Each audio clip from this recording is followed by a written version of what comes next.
وشکە ساڵی هەڕەشەیەکی جددی بۆ ئێران.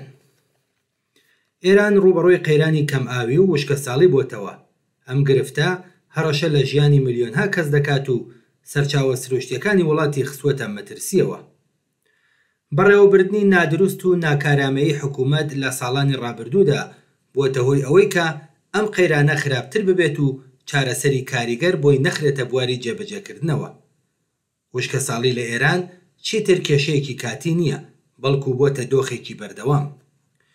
وەزیری وزەر لە حکوومەتی مەسعود پزیشکیاندا ڕایگەیاندووە کە ئێران ڕوبەڕووی وشکە ساڵیەکی تون بۆتەوە و ڕێژەی بارانبارین لە 19 ئوستاندا بە شێوەیەکی بەرچاو کەم بۆتەوە.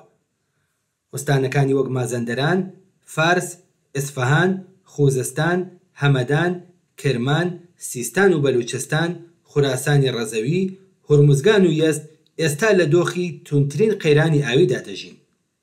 کەمبوونەوەی بارانبارین بۆتە هۆی وشکبوونی ڕووبارەکان و بەنداوەکان، هەروەها بەکارهێنانی خێرای سەرچاوە ئاویە ژێرزەویەکان.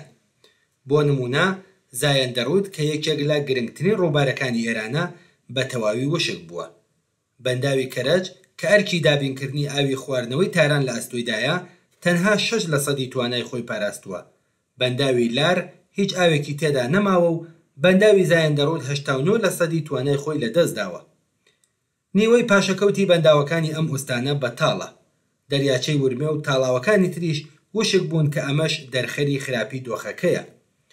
وشکە ساڵی لە ئێران تەنها بەهۆی کەمبوونەوەی بارانبارین ڕووی نەداوە، بەڵکو بەڕێوەبردنی نادروستی سەرچاوەکانی ئەو ڕۆڵێکی گرنگی لەم قەیرانەدا هەیە. لەگەڵ ئەوەشدا بەکارهێنانی بێپلانی ئاو و نەبوونی وەبەرهێنان لە ژێرخاندا ئەم کێشە سروشتی کردوەتە کارەسات.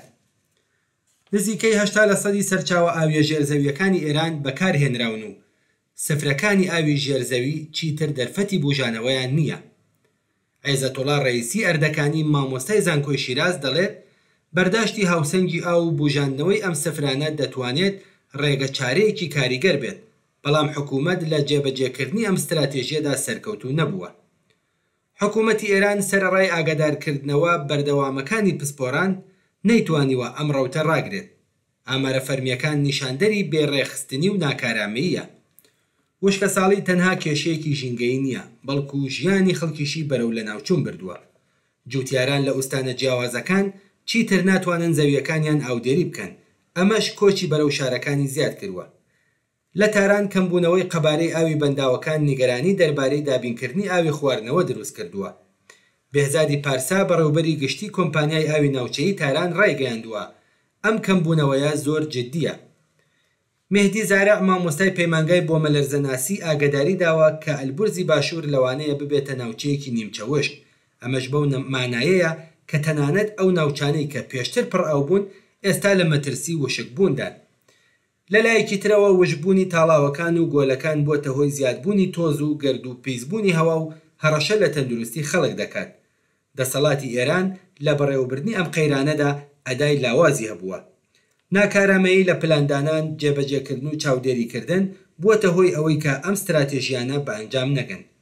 نەبوونی هەماهەنگی لە نێوان دەستگا دەوڵەتیەکان، کەمبوونی بودجە و بێگوێدانە ئاگاداریەکانی پسپۆران لە نێوان گەورەترین بربەستەکانان. هەتا ئەم ڕێبازان نەگۆڕدرێت هیوایەک بۆ باشتربوونی دۆخەکە نابێت. خەڵکی ئێران بە تایبەت لە ئوستانە وشکەکاندا تێچووی ئەم ناکارامەییە دەدەن.